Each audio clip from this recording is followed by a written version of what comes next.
大家好，我是怡媛。你们还记得之前我有提到过，我有去参加过官方开的一个圆桌会议吗？不过近期都没有收到官方的一些通知，除了上一次出的公告之外，更新之后会有一个预告功能，可以看到下一次报名的剧本情况了。除了这个邮件之外，我们就没有收到其他的邮件，但是在国服官方是已经发了邮件，然而这封邮件是在国际服没有出现到的。那我不排除国际服之后也是会跟着这个改动。我们先看一下国服的公告写什么东西。合并匹配战区 OK， 这里所谓的合并呢，并不是王国合并，并且那天开会的时候我有询问过策划会不会合并王国，他讲这个实行的问题比较大，所以他们不考虑合并。那这个合并又是什么东西呢？在近期结束的 KVK 匹配专项圆桌会上，以及会议后的社区讨论中，我们收到了大量执政官对匹配问题的反馈和建议。其中有部分执政官提出合并现有的 KVK 匹配战区，可以在一定的程度上解决部分匹配战区因王国数量不足及战力跨度大导致的同时落之地阵营战力参差、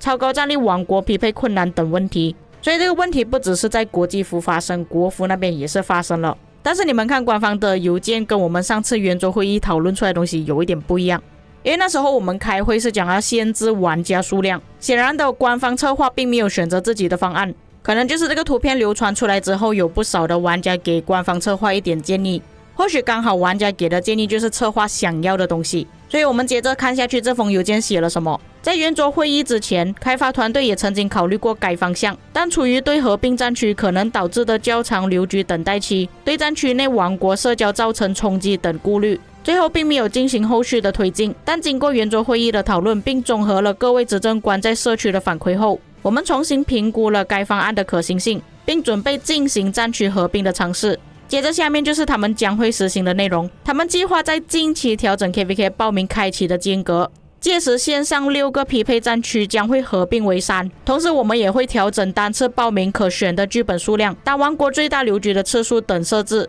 那可能有一些观众看不懂什么是战区啊，其实我到现在还是没有搞懂，因为这个东西在国服他们有区分，在国际服是没有区分的。我听国服的朋友说，他们打 KVK 呢，一般来讲是不会跳报名的，很少会跳报名。就比方说你是第一批去报名 KVK 的，这个就分成1战区，第二批报名的就是2战区。这封邮件写是有6个匹配战区合并变成3个，就是说会有2个战区合并变成1个。用比较简单的方法解释，可能第1跟第2战区各有100个王国会报名，如果官方把他们2个合并的话，就变成1个战区会有200个王国报名，这样可以大大提升王国匹配成功的可能性。因为我们现在的情况就是时常报名不成功，你们也可以看到960他们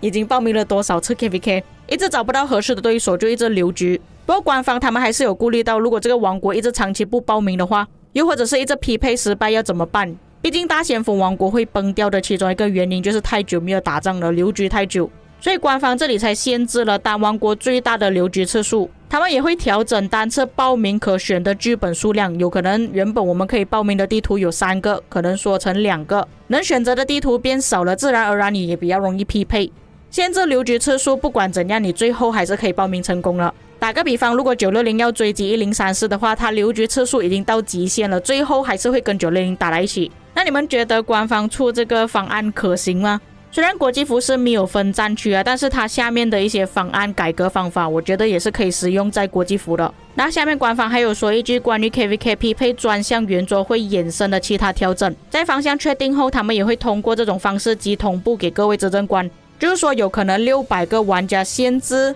还有名单制报名也有可能会实行，但是那个要等确定之后才跟各位讲。暂时他们是用这个合并的方式进行匹配，提高匹配的成功率。不过我看到官方这里写的不够详细啊，所以我就直接去问了我的客服。我的客服回复到，这个计划将会在9月4日，我应该会在3号发布这个影片，所以应该是明天。新开启的国服征服赛季报名时，合并国服的第1、第2战区一起进行报名。所以你们如果是第二战区的，你们不要觉得奇怪，为什么我会跟第一战区的一起报名？但是我觉得第二战区的玩家可能没有休息多久，就突然要跳报名了，毕竟官方突然更新了这个东西，并且从这次报名开始之后，将原来的每2周一次报名调整为4周一次报名，因为他把2个战区合并了嘛，原本是相隔2个星期的，他合并在一起就变成他要跳过4个星期，同时减少王国自主选择留局报名的次数，由原来最多的3次改为最多1次，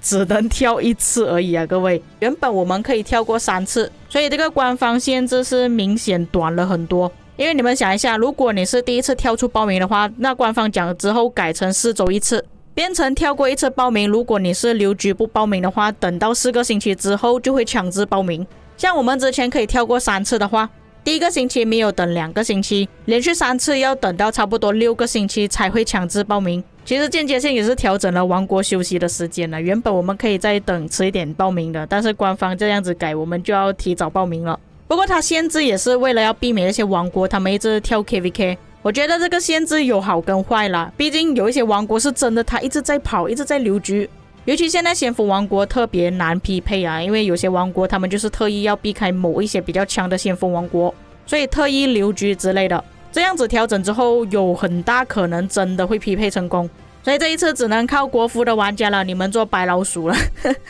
国际服已经做了很久白老鼠，这一次轮到你们了。那这样我就可以理解为什么我们这一次的更新公告里面有提到可以看到下一次报名的预告了，毕竟官方还有限制剧本报名嘛，多数的王国都会约战了，像一些先锋王国有一些地图是真的不适合先锋王国去报名的，可能他们要约4-5个先锋王国一起去报名的话，就要看有什么地图才可以选择。不过我还是不能确定他只是看到剧本而已，还是可以看到有哪一些王国还没有报名。那以我个人的看法，我觉得这一次的改动还算可以接受了，因为我们上一次出了600个玩家限制还有名单制报名之后，我看到有好几个大人口先锋王国都是反对官方的限制，我相信策划也是怕得罪那些大佬，万一他们弃坑的话，其实万国觉醒的收入也是会降低。但是策划不改这个匹配制度的话，又没有办法赚钱，你自己想一下，如果先锋王国一直留局，没有打仗，怎样去买水晶科技、买加速、买宝石去转统帅呢？当你的王国留局太久的时候，你就会觉得我丢这个钱下去已经没有意义了，我丢钱下去就是为了要打仗，但是我现在长期没有打仗，我花那个钱去做装备、做军器，去花宝石觉醒统帅是为了什么？